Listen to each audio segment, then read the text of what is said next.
with another war recap. This one, Terps win B1G against Kangkong Club. They ended up having, I think their low-level guys had some pretty amazingly entertainingly horrific attacks, but their upper guys were actually pretty good. So it ended up being a pretty close war at 56-52. We ended up pulling out a victory with some really nice 3 stars. I do have to say again, I did have 2 Town Hall 10 3 stars, my first ever 6-star war against Town Hall 10s. I'm pretty pleased with that. In fact, so pleased I had to immediately rush out and make a video featuring them. So check out the subreddit for and the YouTube channel for the Valkgasm Goes to War videos featuring yours truly. The other kind of general note I wanted to just throw out there is that for a while I think Pie Me Pie had been having a little bit of a struggle with his hog attacks, and that has completely ended. That even though I'm not featuring his attacks in this recap, I do want to point out that it has been noticed that, that he had a 6-star war featuring hog attacks for at least 2 wars in a row. So really good job focusing on your hog attacks and getting those back up and dominating with those. The first attack that I do want to feature is Terps01, who this may be one of his last Town Hall 9 attacks. So it's time to get some, weepy and nostalgic as we watch Terps01, destroy a Town Hall 9 without needing the advantage of extra army camps and extra troop levels and stuff like that. He's turned into one of our best Town Hall 9 attackers, so I have no doubt that he'll continue that reign of terror at Town Hall 10. So again, as with almost all these attacks, it really, the most critical part is base identification. And Terps09 looks at this base and says, look, there's a whole bunch of wide open space in the middle here, and then along the edges, there's maybe 1 or 2 spots where there might be some double giant bombs. Maybe here makes sense. But other than that, most of the giant bomb areas are going to be contained in this space. That's why he brings the 7 Valkyrie. He's going to pop a jump here. That gives him access to not only those interior places, but also here. And then there's going to be a second jump, which I don't know whether he puts here, or maybe he does give access over there. I think he puts over here on this side. But from there, that's going to eliminate a lot of the double giant bombs. He starts his queen walk somewhere over here. Ideally, she's going to remove not only these trash buildings, but then this other layer of spread out defense here that's not going to pose much risk to her. But if he eliminates this cannon, this archer tower, this wizard tower, this mortar here, that's going to eliminate this spot, which probably isn't going to have the bombs, and then also this spot here. So I haven't seen him do a lot of these queen walk attacks. I know he's been working on it in raiding, of course, but this is a really nice attack. The queen walk, double jump, GoHoVa, saving all of the heal spells, I think, for the kill squad, and then the 12 hogs he's just going to sprinkle as the defenses start getting distracted by the kill squad moving in here with those 2 tanky golems and those 7 Valks and the king. As they move through the middle of the base, these outside defenses are going to start firing on them, and he's just going to start sprinkling 2 or 3 hogs per defense to take those out. So that the surgical hogs, especially on these spread out defenses, there aren't a lot of defenses covering each other defense. So when you have the defenses firing towards the middle, like you see here, it leaves that wide open for the cannon, and the only thing that's firing on these hogs is going to be this archer tower. So you send another 2 or 3 hogs at that one. They go into the next level, and then they start working around the base, destroying defenses and popping traps. But since you're only sending 2 or 3 at a time, you're not investing a whole lot of hogs in each trap or bomb that gets destroyed. So what that does is, it it helps the kill squad just go through the base and destroy stuff. And even if the hogs aren't able to survive until the end of the raid, they're keeping the kill squad alive. So there, you pop a bomb there, and that destroys those hogs. But then the kill squad comes in and is able to take those out without having to destroy their giant bomb. And you're helping your queen walk. Queen walk is going to be able to survive for cleanup, so you don't necessarily need to worry as much about the hogs surviving for cleanup. You're probably going to have some Valkyrie, leave a couple wizards for the trash buildings. So at this point, he popped the double giant bombs as part of the kill squad. Hogs popped one of them, and there's really nothing that's going to stop his queen from taking out the rest of the base except for the clock. And at this point, he still has a minute left. Queen's just going to go around the perimeter. She can reach everything from the edge that you don't have to worry about the clock killing you because she's spending all of her time chewing up walls. So effective use of the queen and the hogs to and the kill squad to kind of chunk out the core of the base, while the queen and the hogs go around the outside of the base and finish it off. So similar to a lot of the Town Hall 10 strategies we've been using, it's basically a core dive mixed with a queen walk. So awesome job there, Terps01. I have no doubt that you will transition to Town Hall 10 3-star attacks, just as you have with these Town Hall 9 ones. So second one, not that one.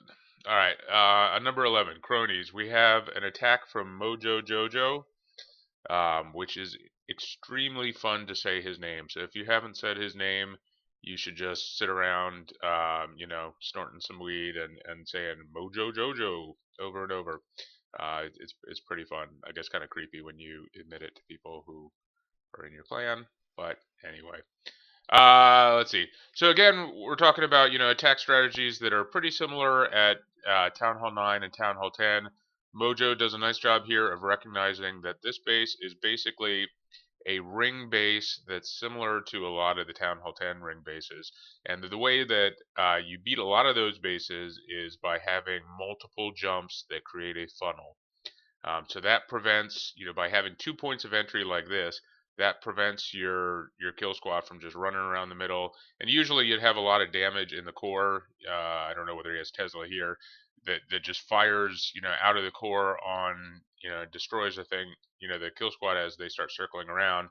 But on this base where you have so much on the outside, it could still potentially kill your attack, because if you had 1 point of entry with no effective funneling, they're going to circle the base and do this, fancy parade while all the haters throwing their salts and their spells and their arrows and such at them.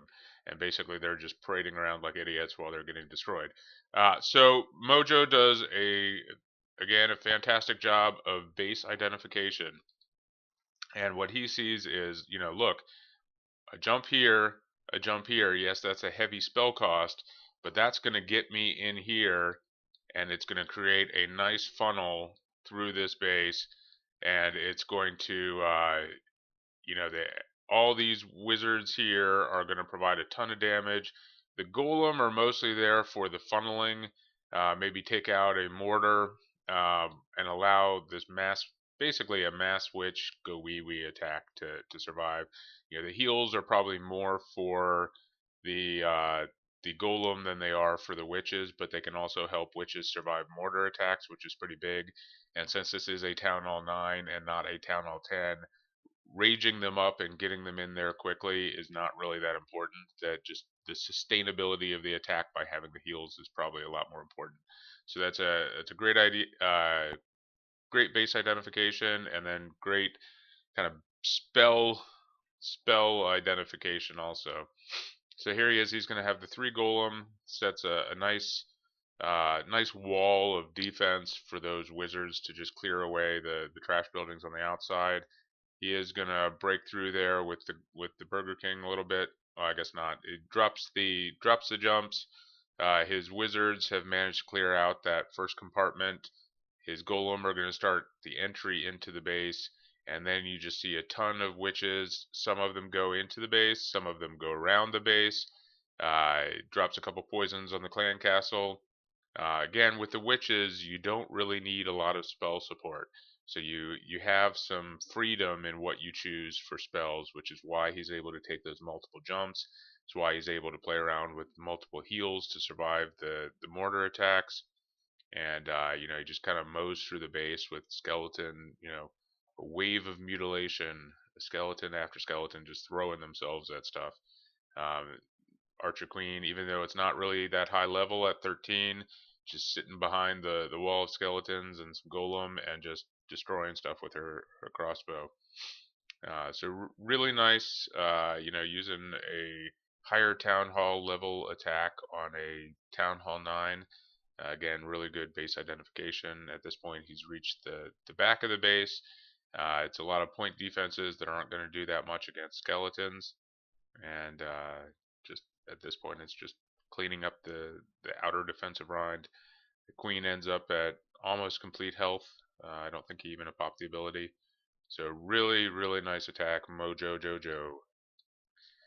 So for the last one, we're gonna have Crimson Rush with a Town Hall 8 attack. We don't feature a lot of the Town Hall 8 attacks, but this one is really nice. That I wanted to show it, and of course it involves Valkyrie because I love Valkyrie, the chosen troop of the Illuminati. And again, I want to, like I did with the Beefy's attack in the last war recap, I want to point out these are level 1 Valkyrie. This is not a fully maxed Town Hall 8 doing this attack. He does have nice level 2 Golem there, which is Town Hall 8 max, but he has the 4 level 1 Valkyrie, and then the major portion of the coring of the base is going to come with the max Valkyrie that are in the clan castle. So he's going to drop an Earthquake here, and that's pretty costly at Town Hall 8, but with Valkyrie, you have to get them in there, and wave after wave of wall breakers is not going to be dependable enough that you want to rely on that. So he's gonna clear away some of this trash here with his golem and his wizards. Drop the earthquake that gets into here, and just core out this base with the Valkyrie. And gonna pop a heal here. And this base would have also been good for Govalo and have the loons because you have all the defenses here in the core, but it's also where you have all these double giant bomb spaces. So again, a good job of base identification that the Valkyrie can core out the base, and then he's going to use a surgical hog approach where, like with Terp's 01 attack, he's just going to be patient, drop the heal in here, keep his kill squad alive, and then as these defenses all start getting distracted, he's just going to send 2 or 3 hogs here, 2 or 3 hogs here, and just kind of work around the base, seeing where he can maximize the value from his hogs by tossing them at defenses that are distracted by that jumbo kill squad. So let's go ahead and watch this attack.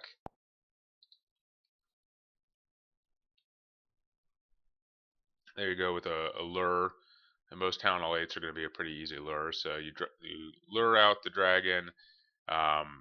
As long as one of your spells is as long as one of your 2 poisons is a level 4 poison, it should kill the level 5 dragon. I like to count 4 seconds in between the 2 drops just to make sure it's going to be enough to kill that dragon. I don't know if you need to do that, but it seems like a pretty good precaution. There we're going to get BlueStacks lagging a little bit on the replay. There we go with the Earthquake drop. Busts open a nice, a nice area for the Valkyrie to clear out. Good chunk of the outside portion of that base too. A lot of times you don't want to clear out quite that much because you want, especially with a Govalo, he probably would have wanted a clearer funneling into that core. But with this base, and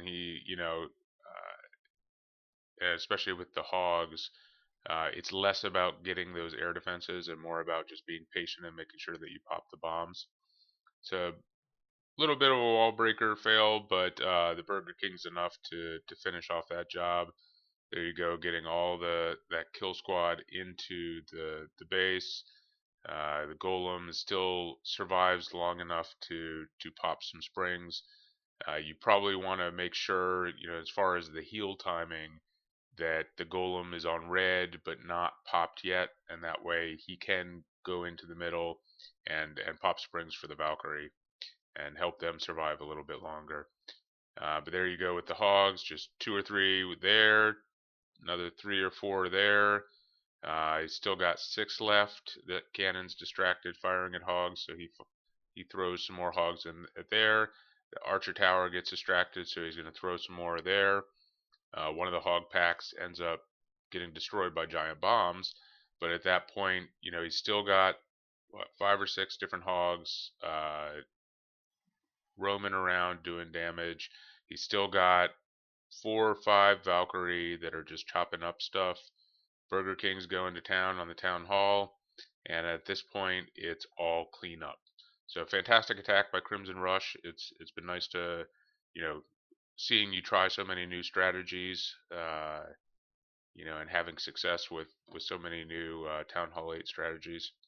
And these are the kinds of attacks that, Dragloon will get you only so far at Town Hall 8, that at some point you do have to diversify and set yourself up to be successful at Town Hall 9.